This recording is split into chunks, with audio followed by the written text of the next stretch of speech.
Hey guys, it's your girl Kizzy Rock. And yes, Kizzy Rock is my birth given name. Happy Saturday, guys. So I want to say hello to my new subscribers. I'm so grateful, thankful, honored, and humbled to have you guys join a page full of nothing but positivity, as we all are the chosen ones. We hold hands and help each other as we journey along this beautiful life. To all my seasoned subscribers, as you guys know, I'm honored, I'm grateful. I thank you for all the likes, for all the shares, for all the comments that keeps my page and my channel, I should say, increasing in volume. So I'm so thankful for you guys. I wanted to jump into this topic. I was talking to someone at dinner tonight, and we're having a really, really great discussion, and that is just about breaking cycles. Again, cycles can be, we all have different names. It can be generational curses, generational norms, generational conditioning, generational cycles, whatever your thing is. It all just boils down to, you know, repeating the same behavior generations and generations later because no one ever knew how to break the cycle. And so after having that conversation, I just felt like once I got home, I was like, I really want to elaborate on that more. I want to be able to make a recording on that because, again, it's so important to know that anything that we're going through, someone else is going through it. And so, again, that's why it's so important for us to make sure that we're using our gifts and our callings in a way that God has given us to use, because even if you only touch one person, that's one person will in turn touch one person, and the cycle continues, and you break the generational cycle. So, I just described briefly what a generational cycle is. And again, that's generational curses, right? So my chosen ones, because you're here, you most likely have been the one chosen to break cycles. Now, I do want to address the term chosen ones. Over the last 6 months, I would say I received a couple of messages, maybe 2 or 3 messages in regards to that term, the chosen ones. And I think the individuals were a little ignorant. Again, there's a difference between the word ignorant and stupid or whatever. Ignorant and you don't know, right? And it's not a bad word. It's just that you don't know about the word and the definition. So I want to just be a little expressive on that because I don't want anybody to feel triggered that when I'm saying or you're saying or someone else is using that word, chosen ones, that they feel left out, right? And they're not feeling that they have to swing their hands like pick me, I'm not chosen. And you have to understand that a lot of people, especially if they've dealt with abandonment issues in their past and their childhood, that word chosen one could be triggering, and I get what they're saying, but I just want to also clarify that we all are chosen. We all are chosen. Everyone doesn't answer, but we all are chosen. And so with that being said, chosen doesn't mean that you're on stages and everyone is on stages and everyone have microphones and everyone has lights, camera, actions. If I'm honest with you, from being affiliated sometimes with that scene, most people don't even want that. They have to. They're called to it. Most people who live that life of that lights, camera, action, most times they would rather have the more low-key stay-at-home lifestyle because it's so much pressure. There's so much behind the scenes that we don't see, you don't see. And so please know that if you're chosen in the most subtle way, you could be the crossing guard at the elementary school, and you think you're just helping these children, but every time these children cross the street, you may have some of those children who are being bullied, and you're just your light, your energy, your words just makes them feel great for that moment. the words you share with one of the young boys who may not have a father at home, right? There's so many different ways. You could be someone who is a adoptive parent for a child who was left at a trash can, garbage can, but you love that child unconditionally, and that child would never ever have had a life, of opportunity if it wasn't for you. So please, please, please, please don't ever allow anyone to make you think that your purpose and your calling has to be, this whole lights, camera, action. Sometimes the most heartfelt purposes is the more subtle ones, the more intimate ones. Because you're more intimate when you're on stages and when you're around crowds and stuff, and however God uses you to deliver a message or whatever. Once you deliver that message, most times you're left empty. You're being you. Okay, let me get to that. I'm sorry, guys. When I get started on a topic, I can kind of go there. So anyway, back to generational cycle, generational curses. All right, my chosen ones. So you guys already know. You're chosen. And if you don't identify yourself as a chosen one, that's okay. I mean, you're just as welcome on this page as anybody else. Please. I mean, listen, I have a lot of people who have emailed me, all races, all ages, and they say things like, you know what? I've been following you for 5 years. I've never, ever, ever commented one time because all of my life, I've been targeted as being like that weird boy who would shoot up the school, or the weird girl who would, get bullied or whatever. So even if you don't identify as chosen, but you just identify as being unique, because really, chosen individuals are unique and it just kind of like set apart because you accepted your calling and God uses you strategically. And that's not always on a church pulpit. It's just however God uses you, right? And you have to be so confident in that, because people will start to try to place their labels on you and how you should look and how you shouldn't do this. And you have to be confident. And the only way you can do that is by tapping into your source, which is God, your source, how you tap into the source.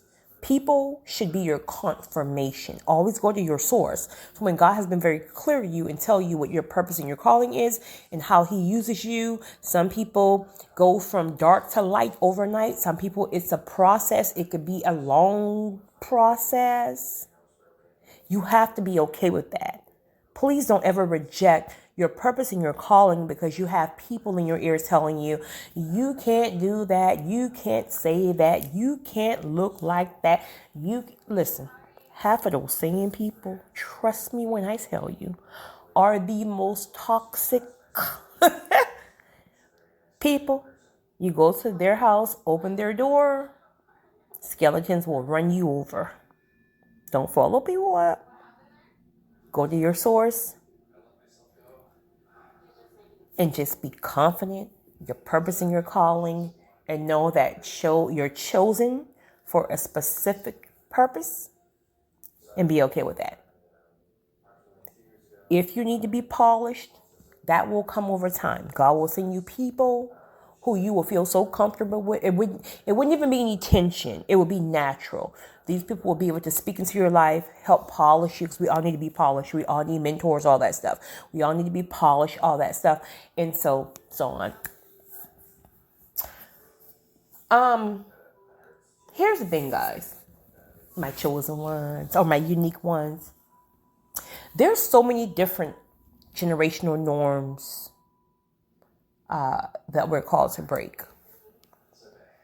I'm going to throw out a few examples, and of course you guys like to and I encourage it, and I'm grateful that you guys comment in the comment section and share your thoughts, your opinion, your experiences, because again, a lot of people aren't just vocal and confident with commenting and things like that, and that's okay. We're all different. Everybody's not an all in your face personality, and that's fine. But I'll tell you this, they read your comments. They listen to me and they read your comments because they let me know in the emails. So please don't ever feel like if there's something you want to share and you feel like because you're quiet, you're timid, or you really don't know me. Listen, if you meet me, you'll be like, oh my God, I didn't know this crazy girl for like a lifetime. I felt like I've known you for a lifetime. Literally, 99% of the people that I meet, that's always their reaction. Like, I felt like I've known you for a lifetime. So I know I'm a huge personality. I have like this, that's when I'm in spirit. I'm a little more shy. People don't believe that, but I promise you guys, in person or when I'm not operating in my gift. So please guys comment because they're reading your comments and they're really grateful for your comments. Like they let me know that. And I wanted to share that with you guys. I keep forgetting to tell you that.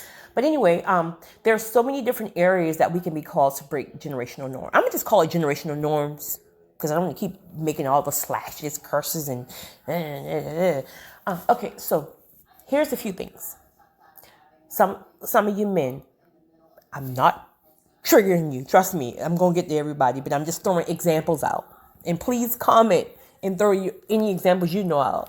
Some of you men, some of you guys may have generational norms where all the men in the family, your great-grand-uncles, granddaddies, great-granddaddies, great-grand-uncles, everybody have outside children, children outside of their marriage in different households.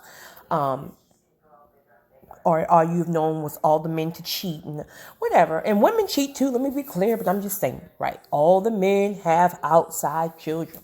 All the men have that mindset of the whole goal of being a man is to have 1,000 women, yet they've never shared with you or taught you how to deal with that emotions when one of those women that you really, really, really loved, probably the only one you really loved or ever loved, left you because of that behavior, and then now you're walking around with a black heart, right? Some of the ladies, maybe everybody in your family have 3 or plus baby fathers. And listen, I'm not being judgmental at all. I'm just saying, I'm not speaking about you or your mother and I'm speaking about generations. It's down the bloodlines. Okay. Some people, no one in the family ever went to college, not just graduated college, but never even went to college. In fact, they never finished middle school. Everybody, not you in the last region. I mean, everybody.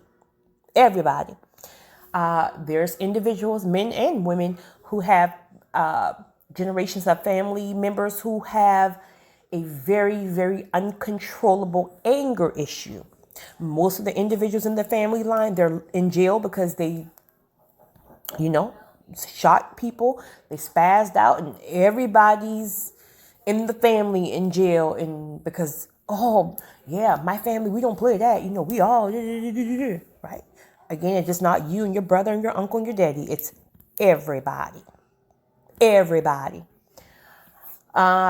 There's other people who have never, not one person have ever attempted, not own a business, but are attempted to step out because they fear the red tape.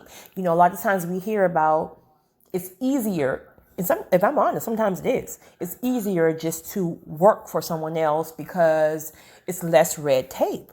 Sometimes that's true. Many times that's true, especially when you're just first starting out. But it's about the freedom. It's about the freedom that you create for yourself, and then the blessing that you can in turn take and bless other people, and then set the foundation for the next generation coming up, where they can see that you did it, and now they can be like, oh, everybody in the family did not try, but this one uncle did, or this one did, and then they themselves will have that chance to see that, oh, it can be done. So you're giving them that opportunity, right? You're giving them that mindset to know that they could. What's something else that everybody in the family deals with? Addiction. There's alcoholism. all down the bloodline from 30 years ago. There's a bloodline of incest. You got molestation going on, and it's coming from everybody. Uncles, aunts, down the bloodline. 30 years ago, nobody speaks about it. You sweep it under the rug, and now everybody's using their own thing to mask the pain. But it's still going on, but no one fought to break that cycle, right? And now it goes on to your children, grandchildren, and so on. No one ever sought therapy. No one's ever sought to address it. None of that. So it goes on.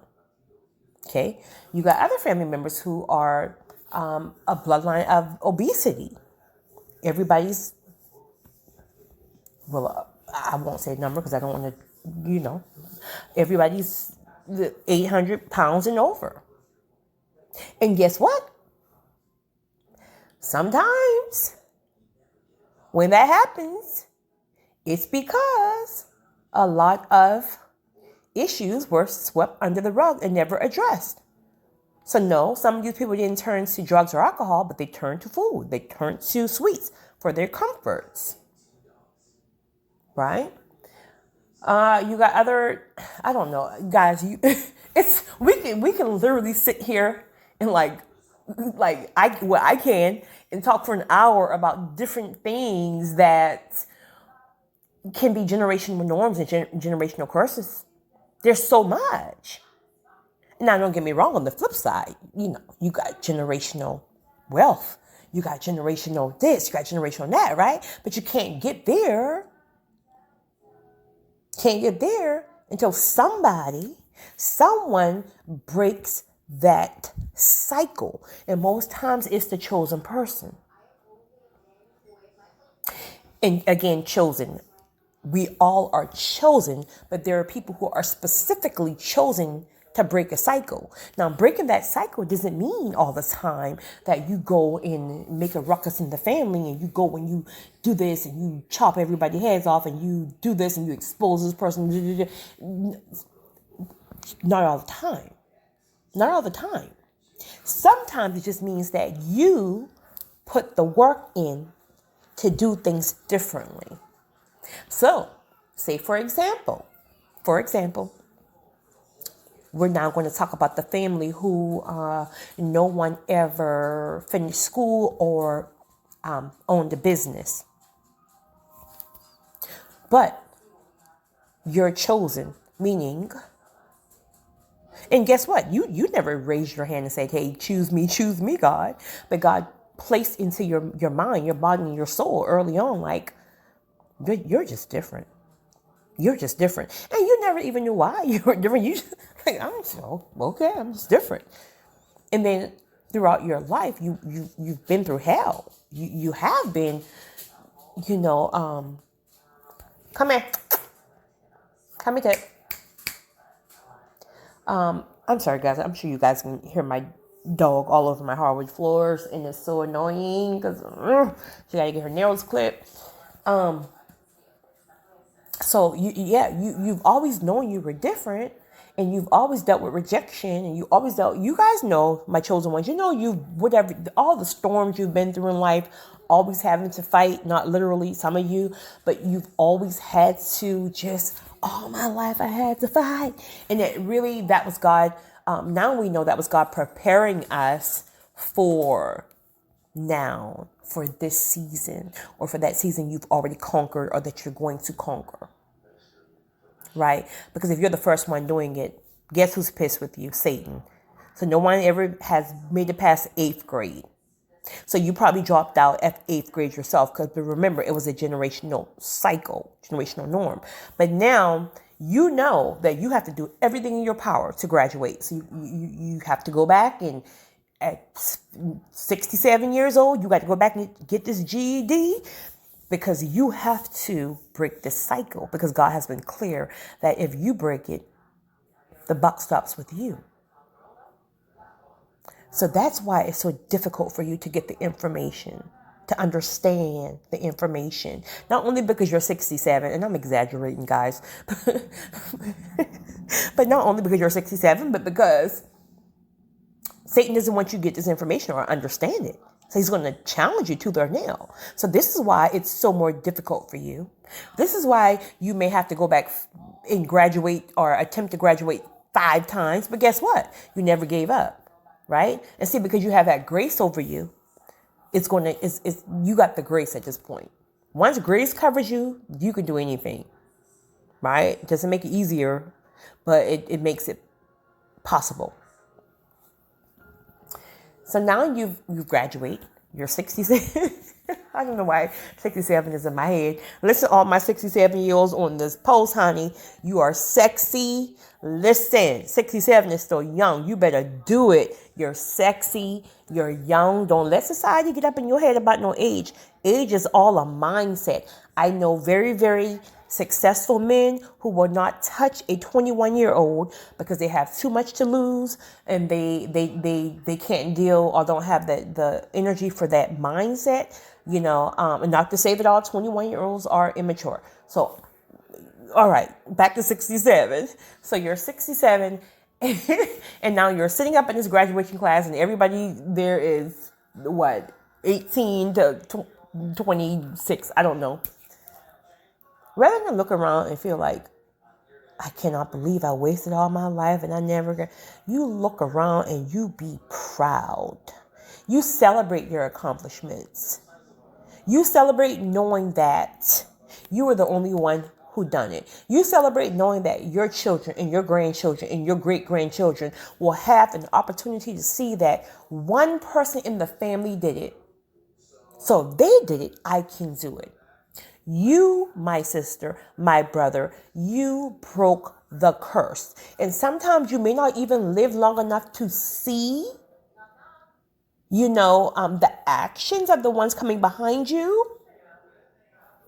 But you broke the curse. If you're a writer and if you feel the nudging of the spirit, leave a book, help them out. Leave pamphlets if you don't want to write a book, help them out. And once you've graduated, you're 67, start that business. Yes, it's going to be hard. Yes, they're going to look at you like, well, I don't know if I want to give you a loan because, I don't know how long you... Listen, remember, at this point, grace is covering you. Anytime grace, when you had that season, I tell people all the time. I mean, we all have grace or whatever, but there are certain seasons in life where there's this forceful grace is on you. There's a nudging that God is almost saying do it now, do it now, do it now, right? Even if you're a procrastinator, it's he won't even leave you alone about it. You can't even sleep. It's pounding in your head because there's a season of powerful grace that if you get up and move, that grace will literally be so flowing like water. Opportunities that doesn't make sense on paper will be available. Nothing will make sense in the human eye or the human brain. When you attempt to tell people how you did this or how you got that, it wouldn't even make sense.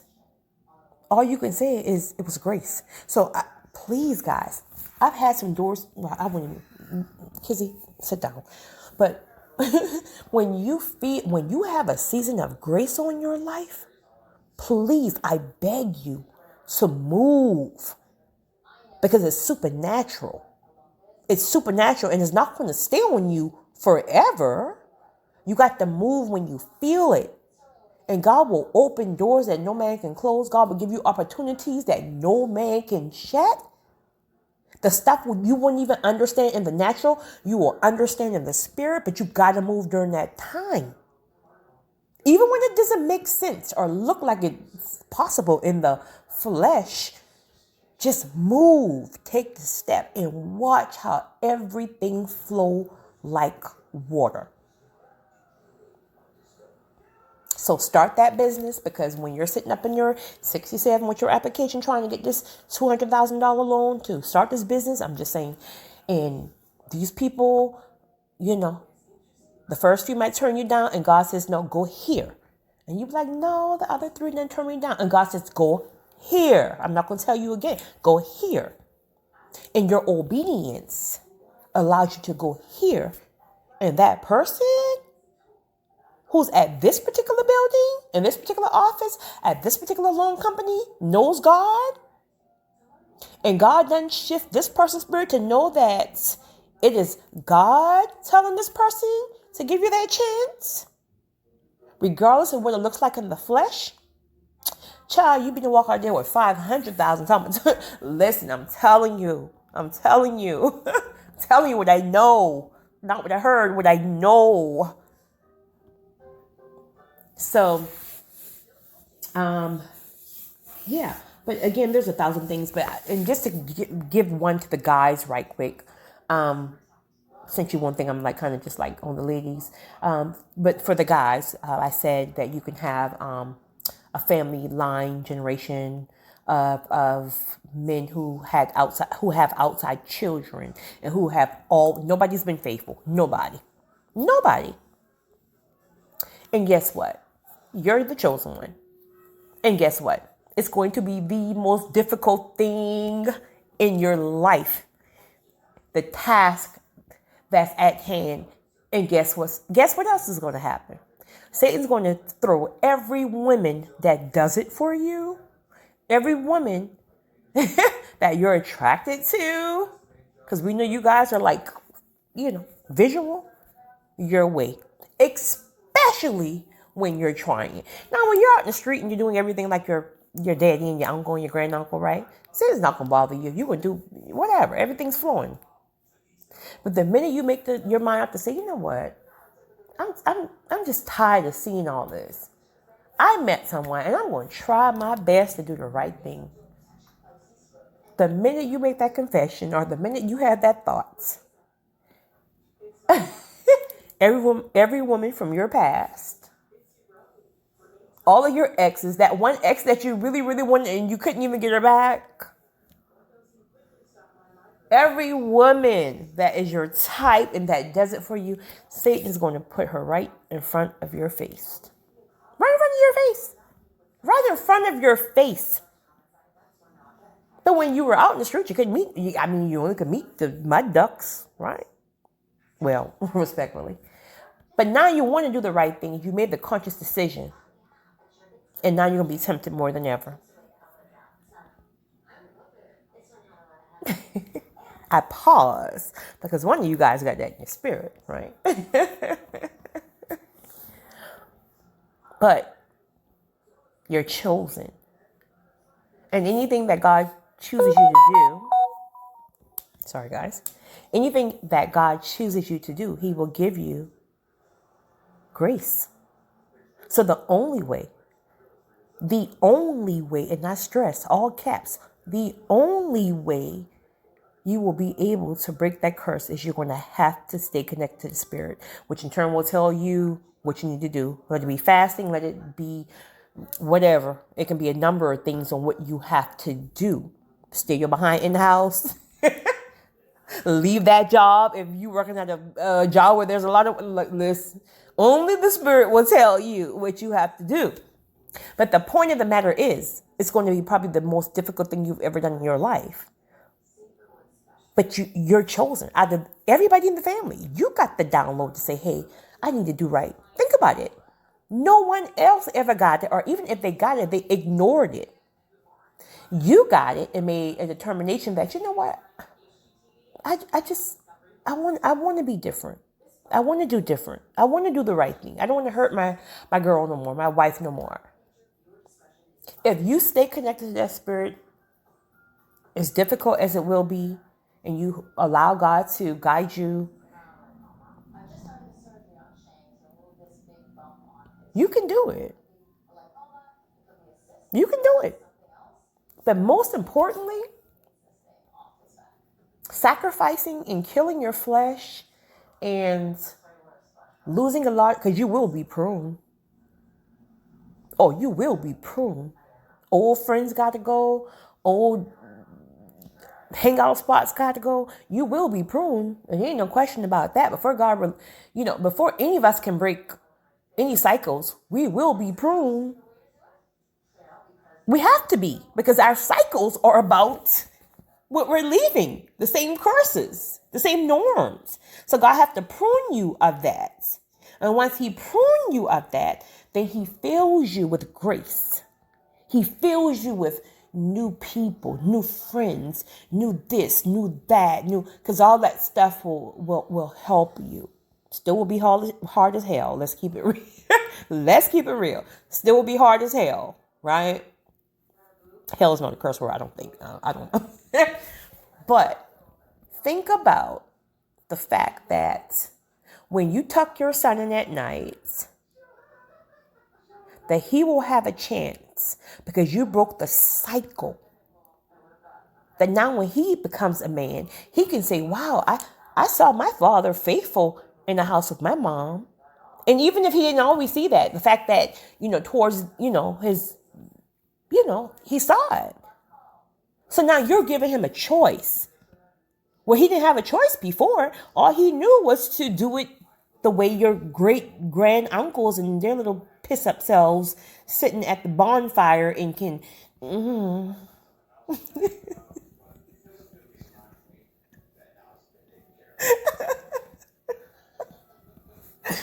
Oh my, did I just say piss up? You know what? Lord, please forgive me. Oh, Kizzy. Oh my goodness. Okay.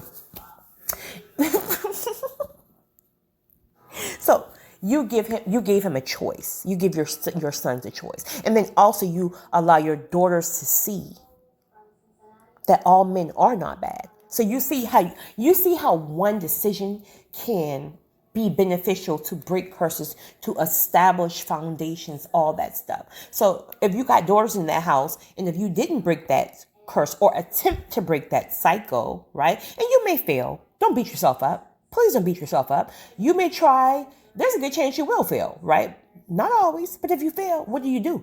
You're going to go back there and sit with your piss up uncle and keep on with the nonsense at the bonfire? Or are you going to get back up again? You're going to be determined. You're going to keep on until you get this thing right.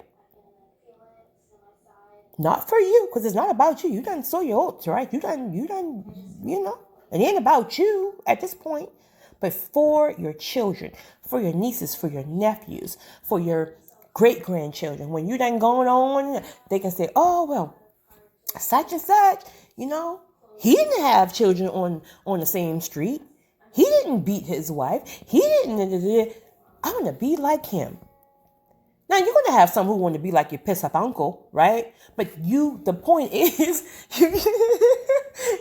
I got to go to bed. The point is you gave them a choice to say, I want to be like my daddy or my uncle who did the right thing, or I want to be like piss up Paul.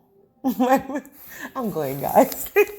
Listen, I hope this helps someone. Again, there can be a thousand different things. I just use a few. If you guys know any, please comment. There's a lot of people struggling. Also, I want to throw in really quickly. Never mind. I'll make a recording about that next week. I was going to talk about be careful what you ask God for. Because sometimes our mouths are just going, oh, God, give me this. Please, can I have this? And we don't realize that God will give it to us. But prior to giving it to us, we will be pruned. And then we want to give up because the pruning process is so difficult. But if you want it bad enough, pruning would not be a process. You will talk some stuff, right? But it'll be worth it. But if you really, really, really, really don't want it, and you feel like going through hell and back is not enough for it, please don't ask God for it, because once you ask for it, he's not going to take it back. But I'll make another recording on that sometime next week. That's a different topic, but I just want to talk about piss up Paul. You guys have a great one. I love you guys. It's your girl, Kizzy Rock.